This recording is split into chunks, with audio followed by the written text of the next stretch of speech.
Spoštovane gospe, spoštovani gospodje, vsi cenjeni gostje, toplo pozdravljeni in prisrčno dobrodošli na tradicionalno slovesnem dogodku podelitvi Preglovih nagrad Kemijskega inštituta.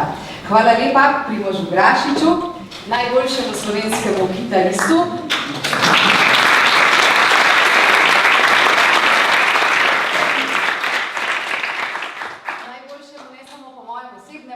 Pač pa po objektivnem mnenju stroke in poslušalstva.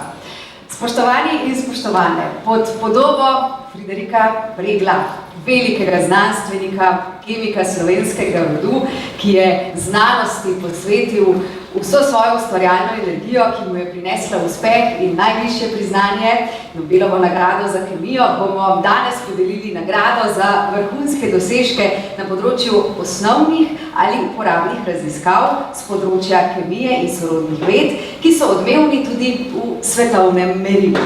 In ob tej priložnosti na oder najprej z velikim veseljem in spoštovanjem vabim našega gostitelja, direktorja Kemijskega inštituta, profesorja Gregorja Anderluha.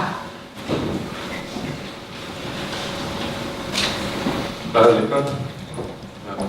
Cenjeni gosti, en lep pozdrav tudi v mojem imenu. Naš inštitut je širše prepoznan po znanstveni odličnosti, kamor se uvrščajo tudi vsakoletne podelitve Preglovih nagrad za izjemne dosežke na področju kemije in sorodnih ved. Eno od pomembnih poslanstev našega inštituta pa je tudi prenašanje našega znanja v gospodarstvo, v industrijska okolja. Pri tem uspešno sodelujemo z več kot 100 podjetji, 100 slovenskimi podjetji letno in okoli 20 podjetji iz tujine. Sodelujemo na različnih področjih od razvoja zdravil, razvoja naprednih materialov, okoljskih tehnologij, biotehnologije. Osrednjo vlogo pri tem sodelovanju ima seveda slovenska farmacevtska industrija. S slovenskimi farmacevtskimi podjetji sodelujemo uspešno že kar nekaj desetletij.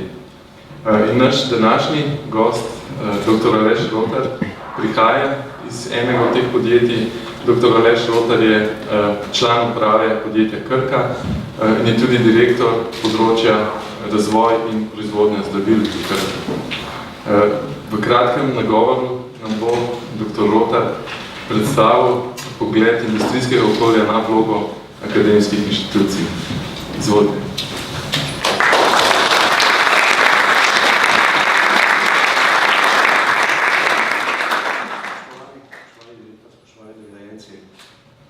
Cenjeni gostje, gost sem jaz, ki se zahvaljuje za vabilo.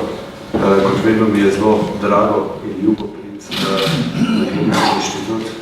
Predvsem zaradi tega, ker gojite kulturo raziskovanja, kulturo ustvarjanja, pa tudi, ker skrbite za svoje korenine. Že dvema oziroma 3 direktorjem pred vami sem na srce položil, da lepo prosim, da intarzije na vsej visoki raste. Kakorkoli v teh dolgih letih se je nabral nekaj snovi za razmislek in z velikim veseljem sem se odzval, da bi nekatera od svojih razmišljanj deliti z vami, potrudil sem bolj tako kratek odgovor. Delno bo k temu pripomoglo tudi dejstvo, da ob vsej informacijski tehnologiji zaključnega govora nisem poslal sam sebi na pravi naslov. Vsekakor upam, da se bom spomnil vseh ključnih sporočil. Točno pa vem, kako se govor začne. Svet ni eden, sveta tudi nista dva. Svetov je mnogo in ta trenutek, ko sedimo v tem času in prostoru, smo prepleteni v tisoče, zavedno ali nezavedno v tisoče dogodkov, opredeljeni z milijoni podatkov in v tem trenutku, ko mi sedimo tukaj, poteka nekaj milijonov transakcij na vsaj 3 vodilnih svetovnih borzah. Teh transakcij ne izvajajo več karizmatični investitorji. Verjetno se kdo od vas spomni z današnjega zornega kota dokaj bizarnega prizora iz filma Wall Street. kjer na steni kraljujejo, pomislite, 4 televizorji s katodnimi cevmi, ki imajo po moje skromni oceni diagonalo okoli 24 cole. Danes te transakcije izvajajo algoritmi, ki ta trenutek preračunavajo tako podatke o vremenu v Indiji, kakor tudi trendinge na Twitterju. To je bilo še pred ameriškimi volitvami. V tem svetu se naša dva svetova nezadržno bližata, se pa tudi odtujujeta. In prav zaradi tega smo, posebej mi, ki smo danes zbrani tukaj, odgovorni, da s svojo modrostjo, svojim intelektualnim potencialom in svojo posebno odgovornostjo pripomoremo k temu, da bomo tvorno sobivali naprej.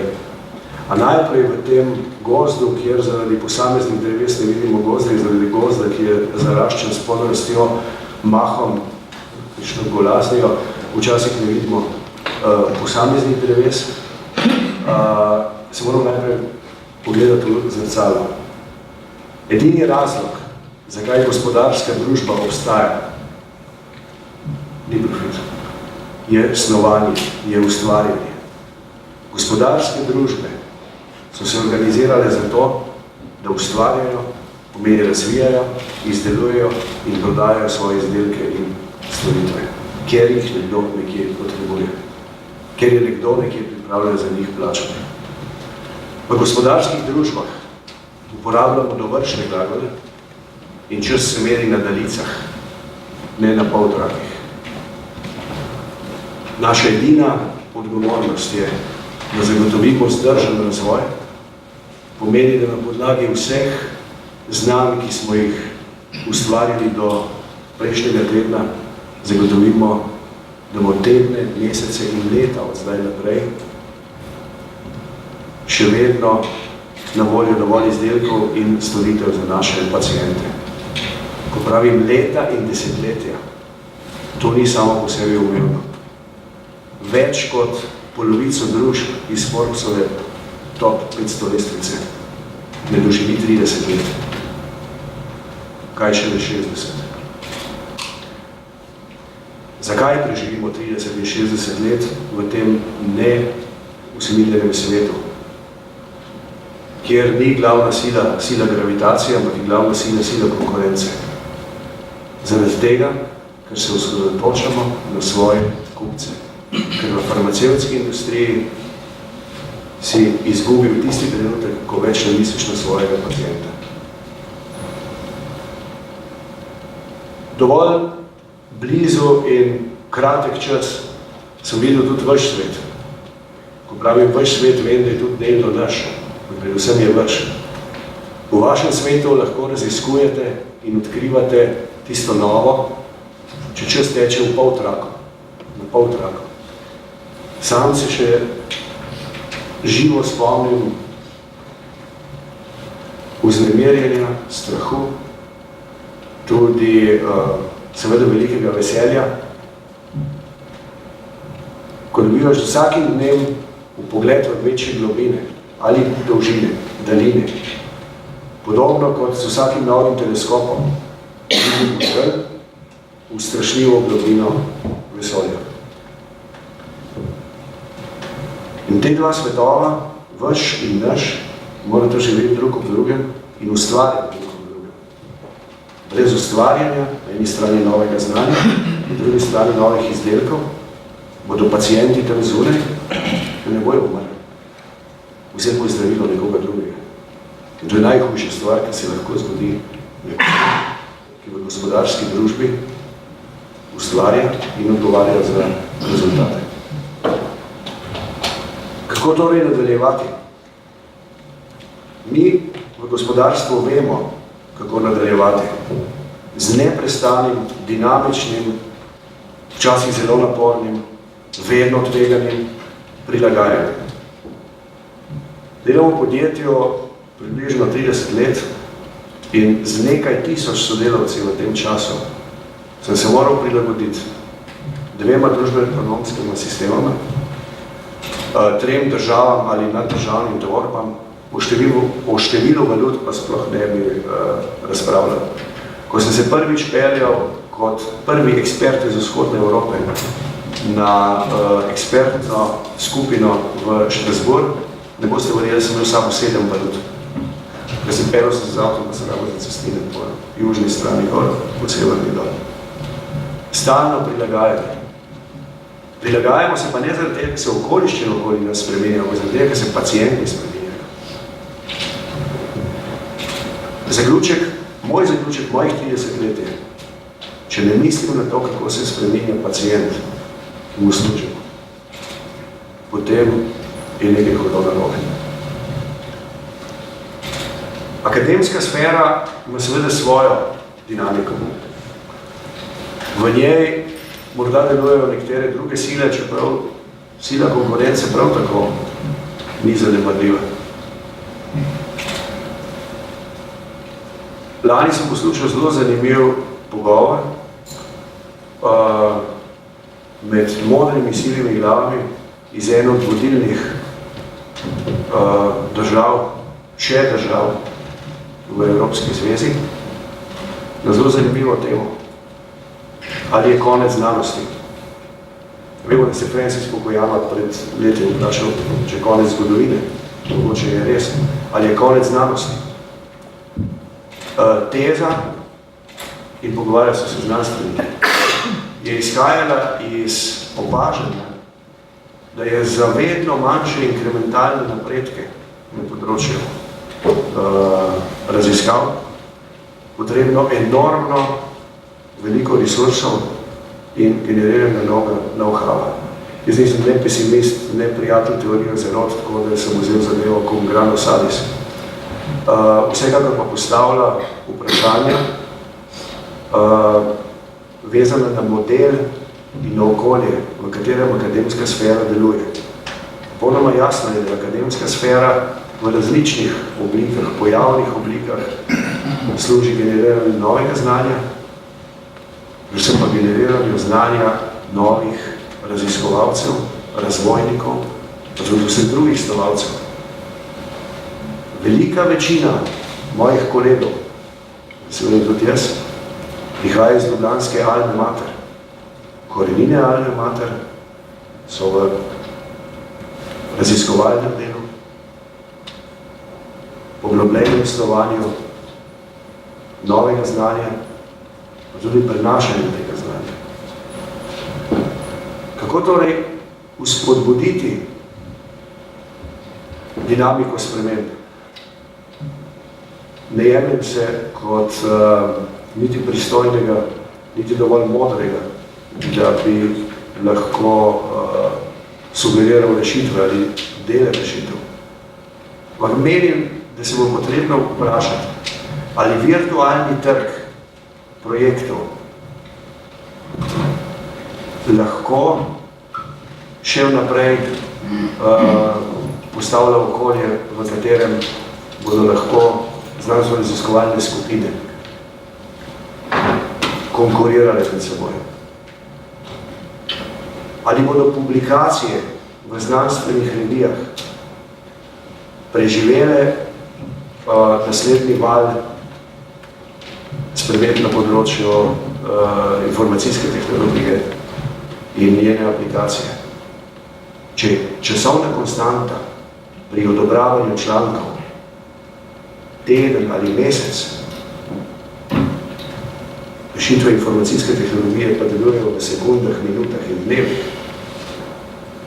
potem imamo tukaj opravka z nekim izzivom, za katerega mislim, da je bolje, da ga rešite zlasti akademiki med seboj, ne pa nevidna roka trga. Kako torej sobivati skupaj in ustvarjati? Zelo preprosto. Če mislimo na našega pacienta. Če vemo, da potrebuje pacient ne domnevo, da bi lahko rezultat nekega raziskovalnega dela omogočil razumevanje, ki bi omogočilo pripravo novih zdravil od osteoporoze do raka, to je citat, zaključka ne ene raziskovalne naloge, ki pa je tekla pred desetletji v Sloveniji. Ni nobenega prikritega direktnega sporočila. Potem to ni tisto, kar naš pacient potrebuje. Pacienti potrebujejo rešitve za njihove težave, za njihove vedno večje zahteve, kar se tiče kvalitete življenja. In v skladu z zahtevami, ki jih ne generira nekdo, ki je za teorijo zavod, ampak zahtevami, ki jih poganja sila konkurence. Prepričan sem, da smo si tukaj bliže, kakor mislimo, da smo si. Zaradi ljudi. Tisto, kar nas povezuje, so ljudje. Najtanjši temelj, na katerem temelji ne samo ta država, tudi naša širša skupnost in pravzaprav vrsten prednji svet, so človeški viri. Teh človeških virov umetna inteligenca ne bo nadomestila. Lahko jim bo pomagala, lahko jih bo ogrozila, kot v svojem zadnjem intervjuju, jaz sem da ni zadnji, ampak ne poslednji, zadnjem intervjuju decembra, pravi Henry Kissinger, zdaj 93-letni izkušen strateg, da je največja nevarnost za ustoj človeštva. Hkrati pa seveda verjamem kot optimističen nekoč raziskovalec, da obstaja tudi velik potencial. Ljudje, nismo samo mi, je množica naših sodelavcev, ki bodo snovali, razvijali, izdelovali in prodajali naša zdravila našim pacientom, ki žal ne bodo nikoli dokončali. To za nas ni dobra novica. To je za nas obveznost, da moramo v tej smeri videti. Širši, ko bo temelj znanja, na podlagi katerega bomo skupaj ustvarjali, lažje bomo izpolnjevali naše naloge.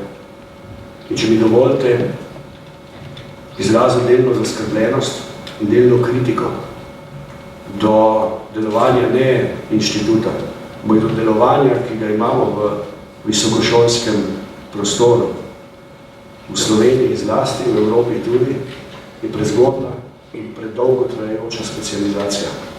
Zelo radi ponavljamo, da bodo naslednje generacije zamenjale 5 poklicov, kar jaz osebno ne verjamem. Na drugi strani se oklepamo enih in istih tem 10, 20, 40 let. Žal je čas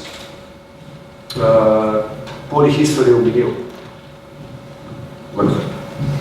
Nekaj zgodb med njimi je zelo zanimivih. Tista, ki bi vam jo pa priporočal, res iz srca priporočal, da jo berete, ker je polna navdiha. Je pa človek, ki ga poznate verjetno po nekaterih dosežkih, po drugih pa gotovo ne. Fridtjof Nansen. Nansena poznamo, seveda posebej mulci, kot polarnega raziskovalca. Poznamo ga verjetno z današnjega zornega kota kot zadnjega človeka, ki je odšel z tega planeta, pa prišel čez 2 leti pa pol nazaj in šel v vesolje. Pustil se je zamrznil z ladjo, da bi dosegel severni pol, z ladjo, ki jo je sam konstruiral, in potem leto in pol ne ravno blodil, ampak čakal, da ga je let prinesel tja, odkoder je lahko odjadral na Svalbarde. Ampak Fridtjof Nansen je bil naravoslovec. Njegovo pionirsko delo na področju sinaptičnih membran je izvajal ravno zaradi tega, ker je bil tudi športnik in pustolovec. Izvajal ga je skupaj z Golgijem v Neaplju. Bil je tudi Nobelov nagrajenec, seveda ne za severni pol, niti ne zato, da se je zamrznil.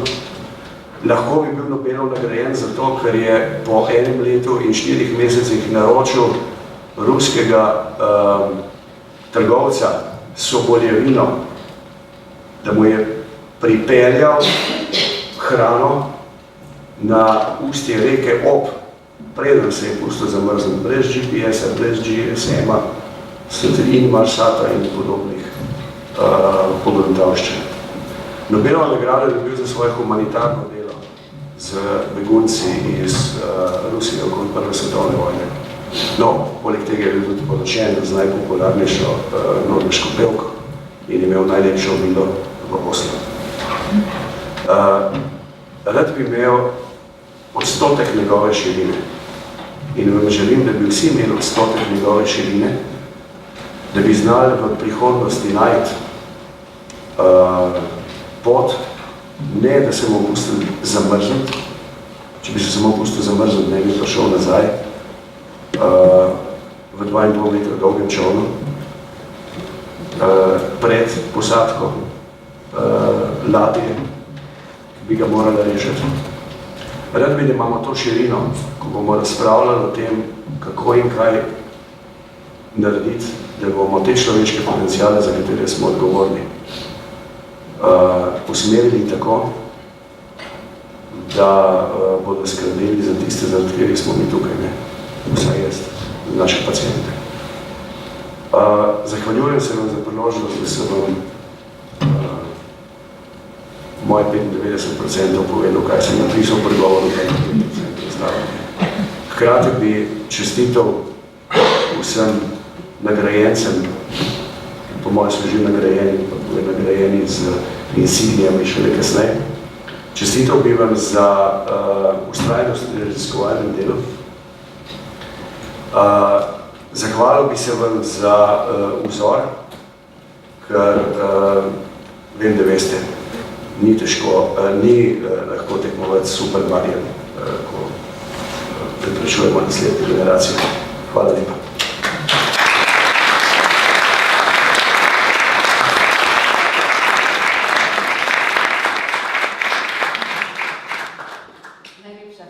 Spoštovani gospod Aleš Rotar, kljub zadregam s pošiljanjem govora na vaše elektronske naslove, je govor, ki je prišel na naslov naših umov, dobro del tudi srce. Spoštovani in spoštovane, med nagradami in priznanji, ki jih podeljuje Kemijski inštitut, je med najvidnejšimi Preglova nagrada za izjemne dosežke na področju kemije in sorodnih ved. Ta prestižna nagrada se podeljuje raziskovalcem iz Slovenije in raziskovalcem, ki so večji del raziskav, na katere se nanaša nagrada, opravili v Sloveniji. Nagrada se podeljuje za vrhunske dosežke na področju osnovnih in uporabnih raziskav, ki so primerljivi s svetovno kvaliteto. Skladno s pravilnikom o podeljevanju nagrad in priznanj in upoštevajoč odločitve Znanstvenega sveta Kemijskega inštituta, je Komisija za Preglove nagrade v začetku letošnjega leta razpisala natečaj za Preglovo nagrado za izjemne dosežke v zadnjih 5 letih. Komisija se je pri svoji odločitvi o nagrajencu ali nagrajenki osredotočila na znanstveno odličnost, prodornost in izjemnost, saj se nagrada podeljuje tistim, ki so po oceni komisije sposobni premikati meje mogočega in odkrivati nova obzorja. S podelitvijo prestižne Preglove nagrade namreč na znanstveno-raziskovalno sfero in slovensko ter tujo javnost naslavljamo sporočilo o pomembnosti priznanja, ki si ga za svoje požrtvovalno in uspešno delo zaslužijo najboljši raziskovalci. Komisija je letos podelila 2 Preglovi nagradi in najprej Preglovo nagrado Kemijskega inštituta za izjemne dosežke prejme izredni profesor dr. Gregor Mali.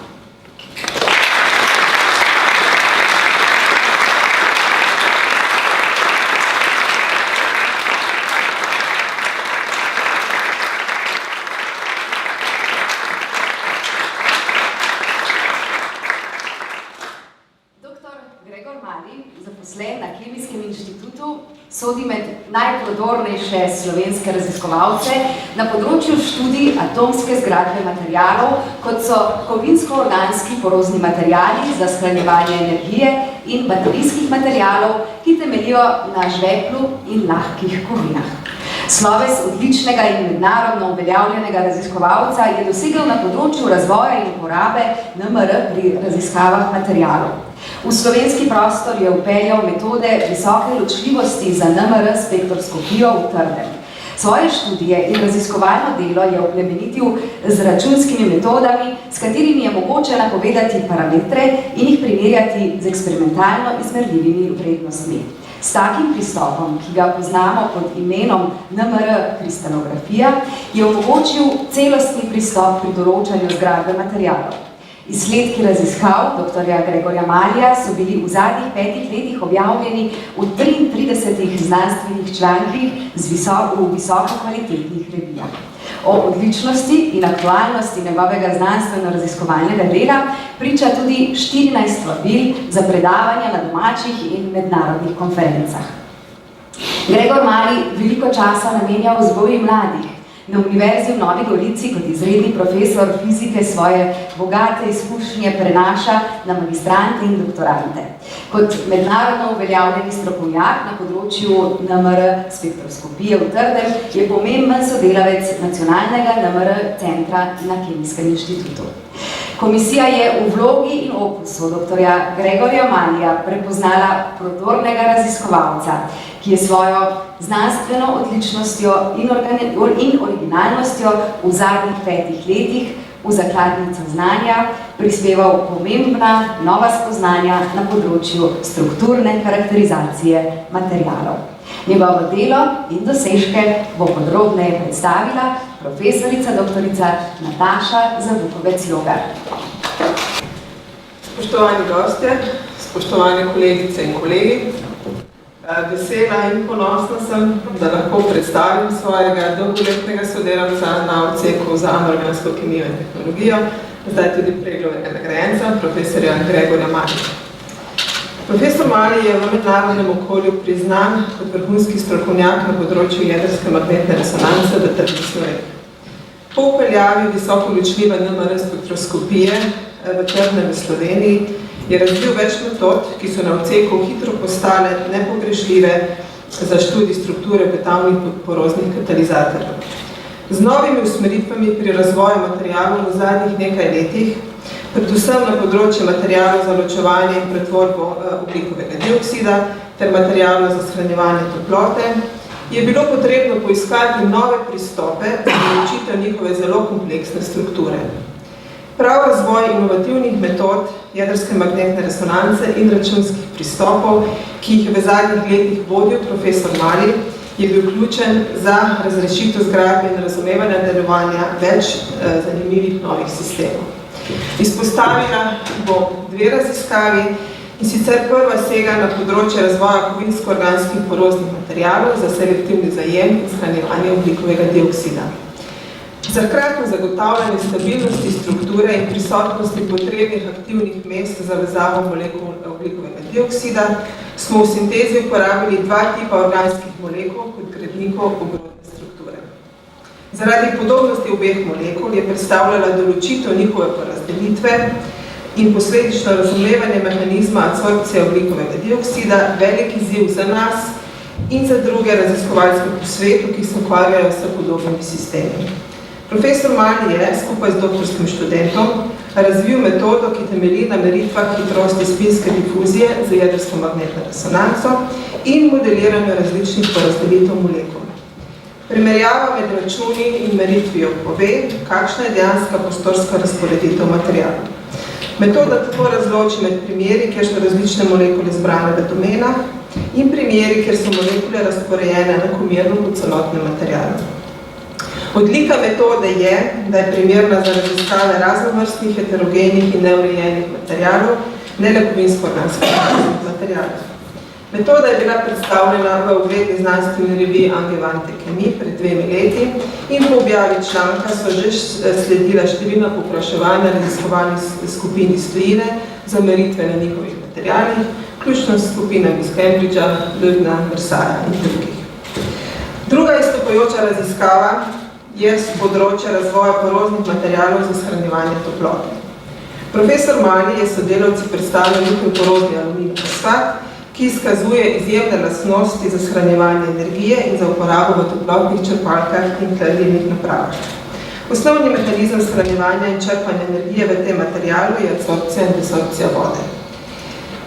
S pomočjo NMR spektroskopije in računskih metod je profesor Mali sodelavcu pridobil pomemben pogled v mehanizem sorpcije na atomskem nivoju in pojasnil, zakaj mikroporozni aluminij fosfati absorbirajo vodo zelo hitro in v izredno ozkem tlačnem območju, kar je ključno za njihovo učinkovito delovanje. Z ugotovitvami raziskave, ki je bila v začetku leta objavljena v prestižni reviji Advanced Energy Materials, je profesor Mali sodelavci nakazal, v kateri smeri je treba iskati morebitne še učinkovitejše materiale za shranjevanje in črpanje toplote. S svojim uspešnim delom je profesor Mali v zadnjih letih sodeloval tudi v več raziskavah izmed našega odseka, saj so pristopi, ki jih je razvil, zelo uporabni tudi za proučevanje zgradbe in delovanja baterij ter farmacevtskih učinkovin in drugih stvari. Pomemben preboj je profesor Mali naredil na področju računanja parametrov, ki z magnetno resonanco lahko izmerimo v paramagnetnih materialih, kot so na primer baterije, ki vsebujejo mangan, želez in drugo. Sicer se večina raziskovalcev z področja NMR kristalografije in spektroskopije ukvarja le z diamagnetnimi materiali. Profesor Mali je pokazal, kako se strukturne lastnosti paramagnetnih baterijskih materialov odražajo na treh opazljivih parametrih. Kovalentni značaj vezi z litijevimi atomi se odraža na paramagnetnem premiku, razporeditev paramagnetnih ionov okoli litijevih jedra se odraža na ovojnici spektra, anizotropija magnetne susceptibilnosti pa na širini posameznih črt v spektru. Vse te parametre je tudi računsko napovedal z različno zahtevnimi računskimi opisi. Objave omenjenih raziskav, kjer je sodeloval profesor Mali v revijah Chemical Communications in Chemistry of Materials pred 5 leti, sta zelo odmevni, saj sta bili citirani že več kot 80krat v uglednih revijah. Poleg tega, da je profesor Mali vrhunski raziskovalec, je na odseku za anorgansko kemijo in tehnologijo, kjer vodi manjšo skupino za strukturno karakterizacijo materialov, tudi zelo odgovoren mentor, doktorandom, ter vsem nam odličen in spodbuden sogovornik.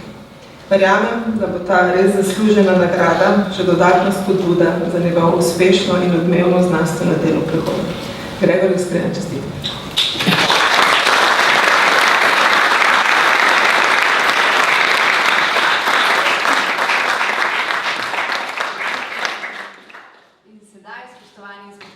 Seveda cenjenega nagrajenca, vljudno vabimo na oder, hkrati pa na oder vabimo predsednika znanstvenega sveta Kemijskega inštituta, profesorja Roberta Dolinka in profesorja Gregorja Luha, ki bosta podelila prestižno Preglovo nagrado.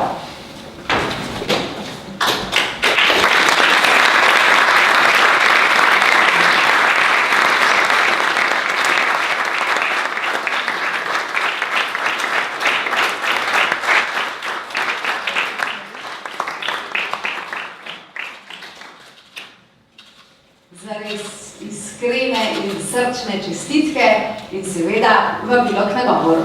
Hvala lepa.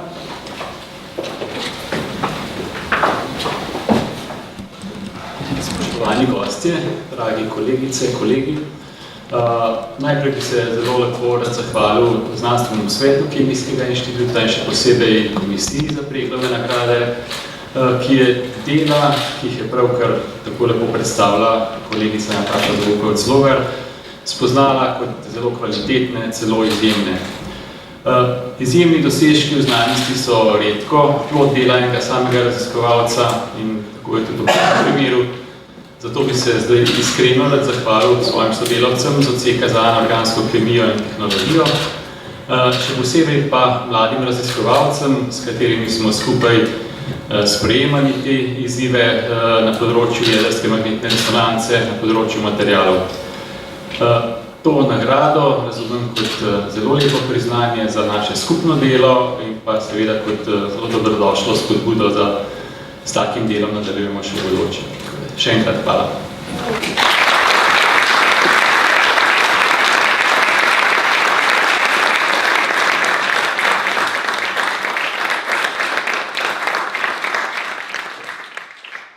Najlepša hvala, spoštovani in spoštovane.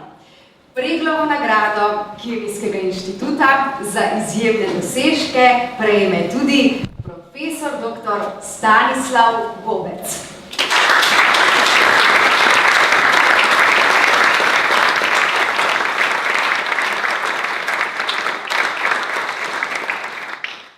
Dr. Stanislav Gobec, redni profesor na Univerzi v Ljubljani, sodi med najprodornejše raziskovalce na področju farmacevtske kemije v Sloveniji. Njegovo raziskovalno delo posega tudi na področje sintezne kemije. V zadnjih letih je največ pozornosti posvetil strukturno podprtemu razvoju nizkomolekularnih zaviralcev terapevtsko zanimivih encimov. Preboj je dosegel na področju kovalentnih zaviralcev, kimotripsinu podobne podenote imunoproteasoma beta-5i. Ukvarjal se je tudi z razvojem zaviralcev bakterijskih encimov kot potencialnih protibakterijskih učinkovin. Pomembno vlogo v njegovem raziskovalnem opusu igra razvoj zaviralcev katepsina B, ki sodeluje v procesih tumorske progresije. V zadnjih letih pa je svoje raziskave usmeril tudi v razvoj kolinergičnih zaviralcev in multifunkcijskih spojin s potencialnim delovanjem na Alzheimerjevo bolezen. Dr. Gobec veliko časa namenja vzgoji mladih. Svoje bogate izkušnje prenaša na magistrante in doktorante fakultete za farmacijo. Njegov pomemben dosežek je vodenje in sodelovanje v evropskih projektih. Izsledki njegovih raziskav so bili v zadnjih 5 letih objavljeni v 78 znanstvenih člankih v visoko kvalitetnih revijah. Njegova patentirana odkritja in podeljeni mednarodni patenti so pripomogli k uspehom domače farmacevtske industrije. Omeniti velja, da je dr. Gobec za razvoj sinteze skupaj z raziskovalci iz farmacevtske družbe Lek prejel zlato priznanje Gospodarske zbornice Slovenije za inovacije. Komisija je v vlogi in opusu dr. Stanislava Gobca prepoznala mednarodno uveljavljenega raziskovalca na področju farmacevtske in sintezne kemije. Njegovo raziskovalno delo je izrazito interdisciplinarno in zajema izvirne pristope, kar ga dela še posebej prepoznavnega med kolegicami in kolegi, ki delujejo na njegovem področju. Njegovo delo in dosežke bo podrobneje predstavil profesor dr. Janko Kos.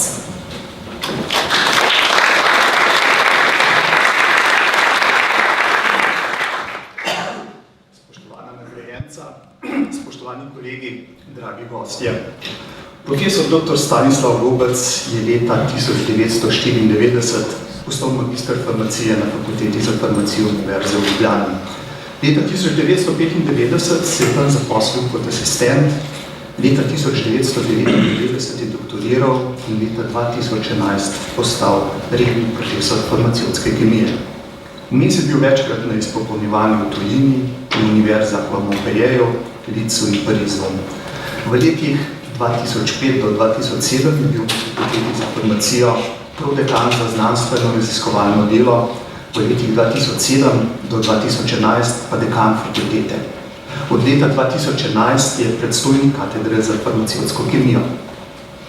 Profesor Gobec je eden najuglednejših raziskovalcev na področju farmacevtske kemije in s svojimi dosežki je dosegal mednarodno priznanje. Njegovi odlični raziskovalni rezultati se odražajo v velikem številu znanstvenih publikacij, mnoge med njimi so bile objavljene v najprestižnejših revijah, ne omenim samo reviji Journal of Medicine and Chemistry in Angewandte Chemie. Še posebej izstopa veliko število objav in citatov v zadnjih 5 letih, kar kaže, da je ustvarjalnost profesor Gobca v strmem vzponu. Njegove raziskave zajemajo različna področja farmacevtske kemije in sintezne organske kemije. Pomembne rezultate je tako dosegel na področju zaviralcev imunoproteasoma, ki predstavljajo veliko priložnost za zdravljenje imunskih in rakavih obolenj. Protirakave učinkovine so lahko tudi novi zaviralci cisteinskih peptidaz, predvsem katepsina B. Sodelavci je odkril, da antibiotik nitroksolin zelo dobro zavira s tumorskim delovanjem povezano endopeptidazno aktivnost katepsina B in prepreči napredovanje maligne bolezni, kar omogoča novo uporabo tega zdravila. Njegova skupina je sintetizirala tudi vrsto derivatov nitroksolina, ki izkazujejo še močnejše protitumorsko delovanje kot izhodna spojina. Profesor Gobec se je ukvarjal tudi z razvojem novih zaviralcev bakterijskih encimov, še posebej tistih, ki sodelujejo v biosintezi bakterijske stene.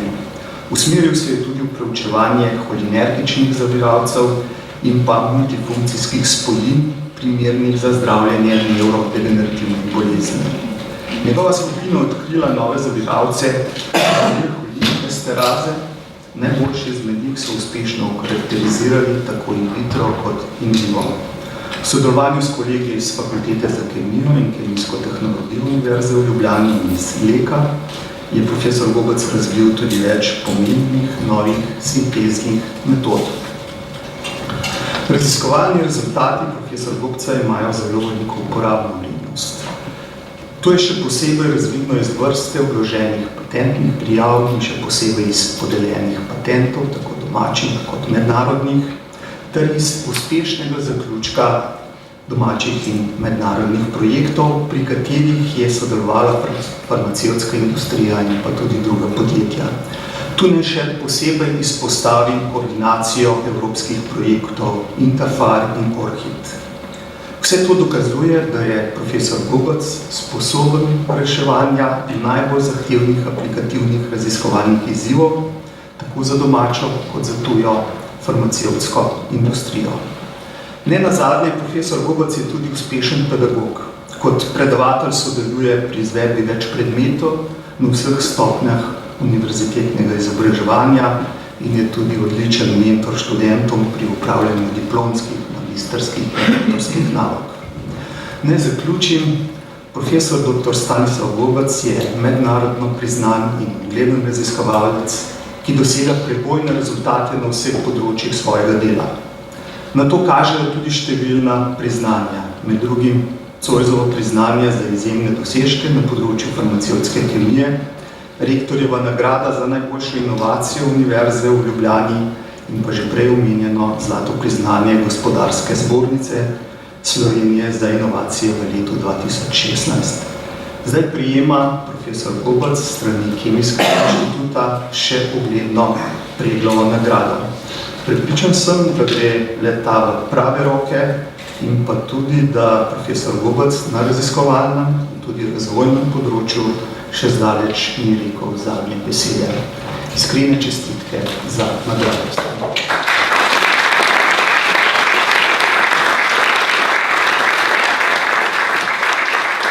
In zdaj seveda cenjenega nagrajenca vabimo na oder, hkrati pa na oder vabimo tudi predsednika znanstvenega sveta Kemijskega inštituta, profesorja Roberta Dominka in profesorja Gregorja Anderluha, direktorja Kemijskega inštituta, da podelita nagrado, vas pa da ponosno zaploskate.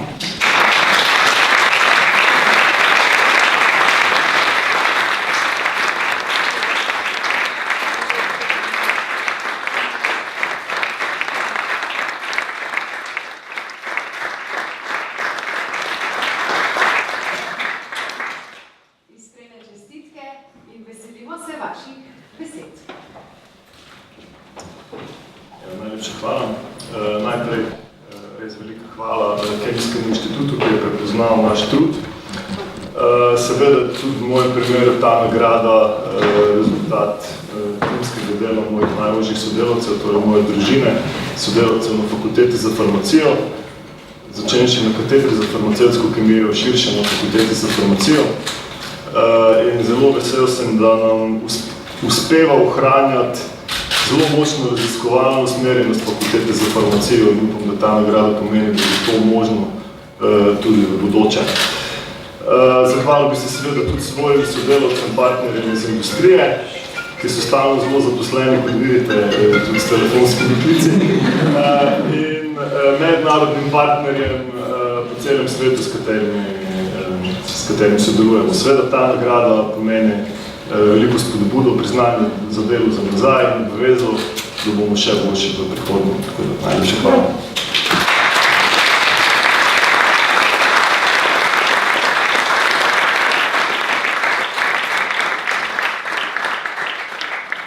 Najlepša hvala, spoštovani in spoštovane. Zdaj se bomo zopet glasbi, z njo nas bo pobožal izjemni in enkratni Primož Grašič. Tesla je dejal, da vsi potrebujemo nek nematerialen ideal, k kateremu stremimo. Naj si bo to v umetnosti, v znanosti, v veri, vsem trojem ali v nečem čisto drugem. In zanimivo je tudi, da je Tesla model za motor izumil med tem, ko si je recitiral Goethejevega Fausta. Kdo ve, kakšni izumi se zdaj porodijo ob igranju Primoža Grašiča.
spoštovani in spoštovane, na oder vabimo lanskoletnega dobitnika Preglove nagrade za izjemne dosežke, izrednega profesorja, doktorja Zdenka Časarja, ki bo imel kratko znanstveno predavanje, zanimive organske reakcije v industrijskem okolju, sinteza bortezoliba in kavergolina. Prisrčno pozdravljeni in dobrodošli.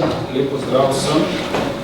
Zdaj, prav sem mogoče, če ne lahko samo kdo, pa tudi da se mi pomagal sam. Se javim za asistentko, če mi boste povedali, kdaj naprej. Premikati tile prosojnice. Najprej bi vse lepo pozdravil. Aha, pošlo s tem. Pa sem zgubila glavo. Izvolite. Ja, najprej bi vse lepo pozdravil, še posebej direktorja Kemijskega inštituta, vse zaposlene na Kemijskem inštitutu, cenjene goste, še posebej oba nagrajenca. Mi je v čast, da sem lahko danes tukaj in predstavim naše razvojno-raziskovalno delo v EKU. Hkrati bi se rad tudi zahvalil Kemijskemu inštitutu, se pravi znanstvenemu svetu in pa komisiji za Preglove nagrade, da so mi lani podelili to prestižno nagrado. In upam, da bom z današnjim predavanjem uspel prepričati, da je ta nagrada mogoče zaslužena. Danes bom poskušal donisati, kako se v bistvu v industrijski sferi poslušujemo o znanosti za reševanje kar težavnih izzivov. Predstavil bom pa dva Lekova razvojna projekta na področju sinteze zdravilnih učinkovin. Govoril bom o sintezi bortezoliba in pa kavergolina.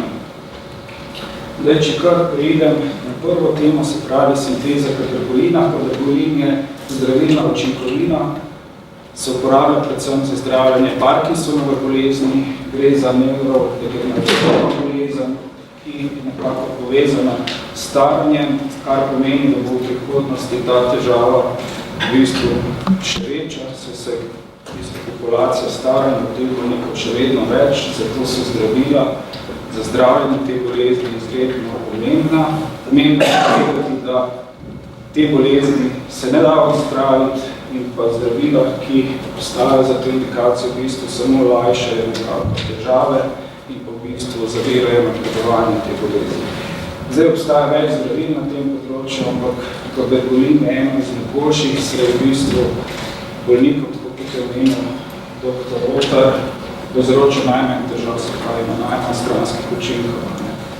Če pogledamo samo strukturo molekule, vidimo, da gre za relativno zelo kompleksno molekulo, ima 3 hierarhijne centre, policiklično, heterociklično strukturo, tako da taka sinteza zagotovo predstavlja velik izziv še posebej v industrijskem okolju. Kako smo se pri nas lotili take sinteze? Kot sem omenil, struktura je kompleksna, policiklična, hierarhijni centri, zgoraj vidimo še tako imenovano acil-sečninsko strukturno enoto, ki je zelo labilna, tudi hidroliza.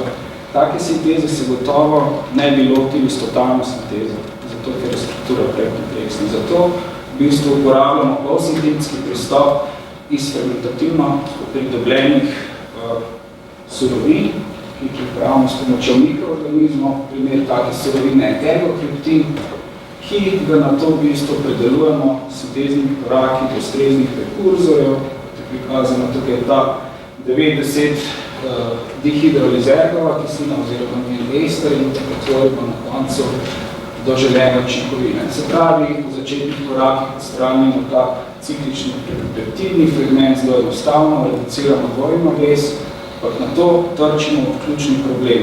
Kako odstraniti tole naravno prisotno N-metil-aminsko skupino. Vsi, ki ste se ukvarjali z organsko kemijo bolj poglobljeno, veste, da je ta predstava izredno težavna. Težko je odstraniti metilno skupino iz dušika.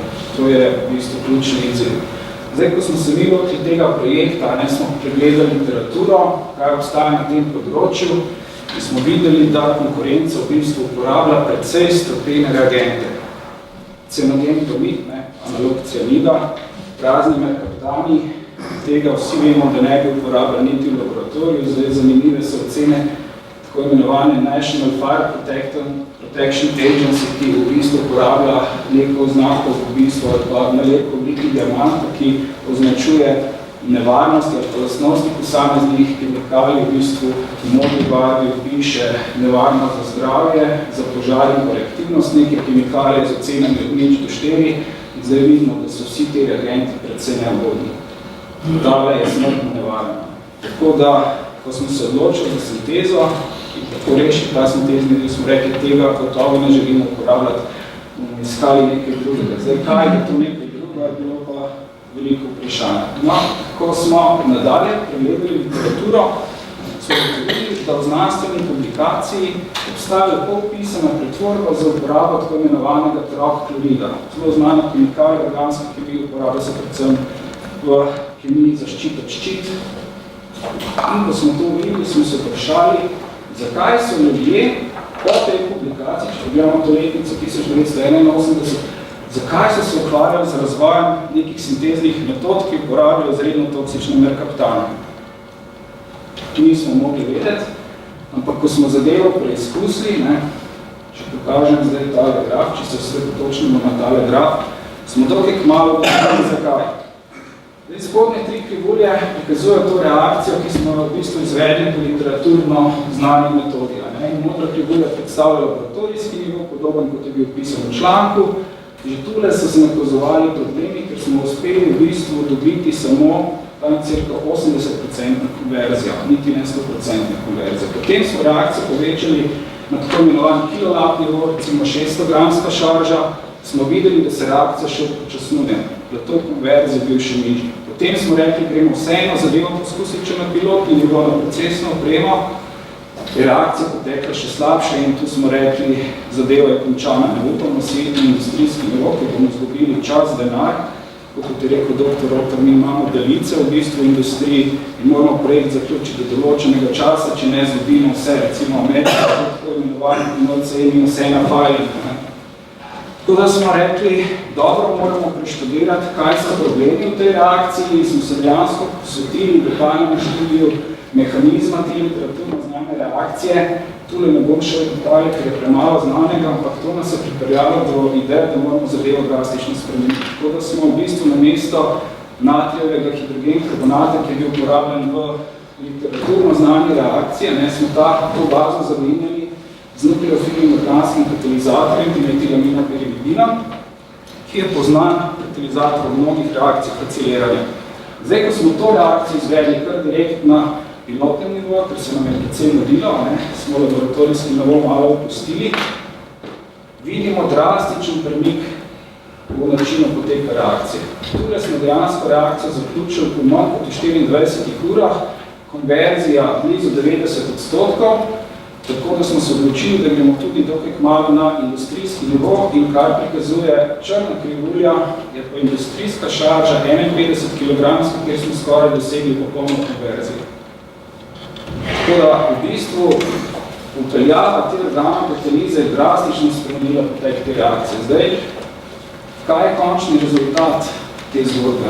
V bistvu smo izkoristek reakcije dvignili iz 56% za literaturno znan postopek, ki sem povedal, niti ni dobro vozen na pilotnem nivoju, na 94% za industrijski nivo, potem reakcijski čas smo zmanjšali s 3 dni na 1 dan, več kot 2-krat zmanjšali porabo tega troklorid reagenta, za nekaj velikostnih redov zmanjšali porabo v bistvu katalizatorja na hram bazi in pa za polovico zmanjšali porabo topila. Tako da je bil v bistvu impact na celo zadevo izjemen. Nad pričakovanje, tudi sami v začetku nismo mogli verjeti, da je tako dobro. In kar še lahko rečem, ko smo izvajali te zadeve, sem imel ravno takrat neko službeno pot na Portugalsko, sem samo tehnikom dal postopek, ki sem ga pripravil, so zadevo izvedli sami celo brez moje navzočnosti in ko so mi to poročali, dejansko nisem zavedel, da zadeva poteka tako dobro. Zdaj, tole delo smo tudi patentirali, na naše veselje je bil leta 2015 podeljen evropski patent, potem smo se odločili, da bomo zadevo upisali še v znanstveni publikaciji, nam zadevo uspeli objaviti dokaj ugledni znanstveni revij, ki objavlja Ameriško kemijsko društvo. Še bolj smo bili pa veseli, ker je potem Ameriško kemijsko društvo izpostavilo to naše delo v svoji spletni publikaciji Note Codes for Chemistry se danes imenuje cutting edge chemistry, so malo ime spremenili, pod zelo pomenljivim naslovom. This work help us understand end-demethylation reaction. Zdaj ta revija po glavnem povzema najbolj inovativne ideje iz širšega nabora kemijskih industrij, kar v bistvu da je nam še delo to dopolnilno bilo v znanstvenih krogih. Tako, zdaj bi prišel pa na sintezo bortezomida. Bortezomid je v bistvu učinkovina za zdravljenje rakovih obolenj, raznih vrst raka. Kar je posebnega v tej učinkovini, je tale strukturna enota, ki jo lahko kar enostavno imenujemo alfa-aminoborova kislina. To je z organskega kemika dokaj nenavadna strukturna enota, tudi temu, da vemo, da so aminokisline na splošno prisotne v vseh posodo življenja. Tako da, ko smo se lotevali tega projekta, je bil glavni izziv, kako pripraviti to strukturno enoto. Kasneje smo videli v literaturi, da se ta strukturna enota pojavlja tudi v drugih učinkovinah, kasneje je bil odobren tudi še exozomid, ki je derivat druge generacije inhibitorjev proteasoma. V kliničnih študijah pa je še en produkt podobnega tipa, ki se imenuje deramzomid. Obstaja tudi druge učinkovine za druge terapevtska področja, ki v bistvu porabljajo tudi alfa-aminoborovo strukturno enoto, tako da so to postale prav pomembne strukturne enote.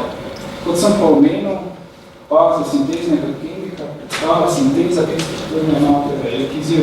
Zakaj? Do takrat, ko smo se mi lotili tega projekta, v bistvu v literaturi obstaja samo ena metoda priprave alfa-aminoborovih kislin, tako imenovana Mathesonova homologacija, ki temelji na v bistvu urinjanju karboniona, ki nastane iz diklorometana med v bistvu alkil-boronski ester. Na to pride pri reakciji do premestitve in nastane tako imenovani alfa-kloro-alkil-boronski estri, kiralni, z visoko stereoselektivnostjo. Trik cele zgodbe je po tem, da če želimo dosegati to visoko stereoselektivnost na tem kiralnem centru, moramo uporabljati cinkov klorid kot katalizator. Kasneje povedal še zakaj. Na to te alfa-kloro-alkil-boronske estre po zelo enostavnih procedurah pretvorimo do bortezomida, nukleofilna substitucija SN2 tipa z dušikovim nukleofilom in tvorba peptidne vezine acilirane. Tako da od tu naprej je kemija praktično rutinska. Zakaj je ta reakcija problematična? Omenil sem, da je cinkov klorid ključni katalizator za doseganje visoke stereoselektivnosti, hkrati pa predstavlja tudi glavno prekletstvo te reakcije, če hočemo uporabiti na industrijskem nivoju. Zakaj? Znano je, ker so ljudje to delali, ne bo tudi pisano v literaturi, če hočemo v bistvu to izvesti na večjem nivoju, nam v bistvu ta kloridni ion, ki je v zmesi v vodni raztopini pri izolaciji, povzroča tako imenovana Waldnova inverzija. In ta Waldnova inverzija nam pa v bistvu nažira tako imenovan enantiomerni presežek, se pravi kiralno čistost produkta. Zdaj, ta cela zgodba je na koncu v realnem procesu industrije odvisna od časa oparevanja reakcijske zmesi. Tisti, ki smo bili dali industriji, ali pa smo, vemo pa, da so te postopki oparevanja reakcijske zmesi precej dolgotrajni, pa tudi nepredvidljivi. Govorimo o oparevanju, ne vem, da jih tudi potopila. Tako da, če bi peljali tak proces, bi bil sigurno težko obvladljiv na industrijskem nivoju, ker nam bi dajo precej kvalitetno nedefiniran produkt, se bi lahko ta precej variral. Hkrati je ordinator tudi patentiral proces, ki uporablja sisteme, kjer ni potrebna uporaba vode pri izolaciji. Tako da smo bili omejeni. Zato smo se odločili, da poiščemo lastni sintezni pristop. Glede na to, pa da nič drugega v znanstveni literaturi takrat ni bilo znano, to je prevelik izziv pod časovnimi pritiski projekta. Zdaj, kaj smo se odločili? Idejo smo dobili, da bi lahko v bistvu pripravili alfa-aminoborove kisline, podobno kot Matheson, iz v bistvu teh alfa-borovih estrov, ki bi jih pripravili pa drugače, v bistvu iz alkenskega prekurzorja z uporabo hidrogeniranja. Za hidrogeniranje vemo, stališče ekologije, da je najbolj okolju prijazna transformacija, se je atomsko učinkovitost popolna, pravi, da so oba atoma vodika pri hidrogenaciji. Pa če zadeva izvedemo katalitsko z mehkim dodatnim katalizatorjem, to tudi okolju prijazno. prijazno. Smo pregledali literaturo, smo dobili idejo, da bi lahko take prekurzorje, ki niso bili preznani, pripravili iz alkinov, ampak problem se je pojavil, ko sem to predstavil svojim starejšim kolegom z nekaj 10 let izkušenj, da so rekli, Zdenko, ideja je fantastična, ne bo nikoli delovala. Ko sem vprašal, zakaj, so rekli, ja, veš, ko boste tole izvajali, bo poleg redukcije dvojne vezi potekalo tudi dehalogeniranje, ko ste zgodili tale kloroatom. Ko smo šli dejansko preveriti znanstveno literaturo na to temo, smo ugotovili, da je temu res, da se večinoma to posodno izkaže, da v bistvu halogenatom odleti pri takih transformacijah celo v primeru, ko je halogenatom fluor. In vemo, da je vez med oglikom in fluorom v bistvu organski kemiji ena izmed najmočnejših vezi. In če se ta dehalogenira, se bo verjetno tudi klor. Ampak mi smo se predali, smo rekli, da vseeno poskusiti, se pravi, malo zgodbe je nevedno poslušati starejših kolegov, ne svoje ideje in poskusiti. Štartili smo se pravi z alkino, uvedli borovo strukturno enoto v alkin, na to smo ga transceponirali s tako imenovanim švarcevim reagentom in potem še transkalogenirali z klorernim sredstvom, tako da smo na zelo eleganten in enostaven način pripravili ustrezne prekurzorje. Zdaj smo bili pred točko resnice. Ali ima literatura prav, ali je naša ideja smiselna. In ko smo izvedli obsežno rešetanje z raznimi katalizatorji na osnovi rodija, proteinija, smo ugotovili, da dejansko literatura govori resnico, ker v večini primerov se je v bistvu substrat dehalogenira. Torej imamo en primer na osnovi rodijevega katalizatorja, vidimo, da smo dosegli samo 5% konverzijo in še v tem primeru je nastalo 4% dehalogeniranega produkta, 1% nečistoče nič želenega. Takih poskusov smo naredili nekaj 10, smo bili že predvsej obupani, ampak potem je prišla točka od rešitve. Uporabili smo tako imenovan Crabtreev katalizator, ki je v bistvu iridijev katalizator s PM ligandom. Ko smo izvedli to reakcijo, smo na naše veliko presenečenje opazili, da je konverzija substrata 100%, dobimo 97% želenega produkta, ki je seveda racemen, ker smo uporabili akiralni katalizator, pa manj kot 3% dehalogeniranega stranskega produkta. Tukaj dejansko nisem mogel verjeti vlastnim očem in smo kar nekajkrat pogledali, to res in preverili res na več načinov. Zdaj, v rokah smo imeli asimetrično varianto te reakcije in seveda naslednji korak je tako razvit, recemno varianto te reakcije in naslednji korak na vprašanje bilo tako razviti asimetrično varianto te reakcije. Naredili smo obširno rešetanje keralnih katalizatorjev in v bistvu na koncu ugotovili, da je tudi to možno. V tistem trenutku se je izkazal oksazolino-fosfonitni ligand kot optimalen in v bistvu nam omogočil prvo konverzijo keralnega tipa, pri čemer je bila prav tako pretvorba v želeni produkt visoka 97% z relativno solidnim enantiomernim presežkom. Hkrati pa v bistvu dehalogeniranje sploh ni poteklo. Zdaj, gotovo se vsi sprašujete, kaj naslednji korak smo zadovoljni. Seveda nismo zadovoljni, zato ker ta enantiomerni presežek še vedno ni idealen rad in prišli čez 90% enantiomernega presežka, če želimo, da je ta zadeva uporabna. No, nadaljevali smo v bistvu z dizajnom in pa pripravo lastnih katalizatorjev, ki prej še niso bili znani in ugotovili, da v bistvu takle tip katalizatorja, ferocenil nidazolinski tip katalizatorja, ki je tule še akceliran, tule akceliranje je imelo na koncu posebno vlogo, da smo dosegali popolno konverzijo. In s takim tipom katalizatorja v bistvu lahko dosežemo najboljše razmerje med konverzijo, kako vidite, je vse povsod praktično kvantitativno, čez 99%, potem med obsegom dehalogeniranja, ki se giblje med 3 in pa 19%, in pa enantiomernim presežkom, ki je v večini primerov nad 80 ali pa celo nad 90%. Se pravi, za ta želeni primer, ki nas vodi do bortezamiba in iksazamiba, so rezultati kar lepi, in večinoma verjetno za vsi mislite, da zdaj mi je uspelo. Ne, pa nam ni uspelo, tudi tole še ni bilo dovolj dobro. Bom razložil, zakaj. Tole zadevo smo sicer konceptualno objavili zelo ugledni reviji, na kar smo zelo ponosni, takrat je imel Angevante še ni faktor 13,7 za industrijo, je to kar nekaj dosežek, patentirali in pa to delo je bilo tudi kar precej odmevno, v bistvu bilo kar nekajkrat izpostavljeno v revijah, ki povzemajo najbolj pomembne dosežke z področja sintezne kemije, na primer Synfacts, Chemistry in Industry London in tako dalje. Zdaj omenil sem, da nismo bili še zadovoljni. Zakaj?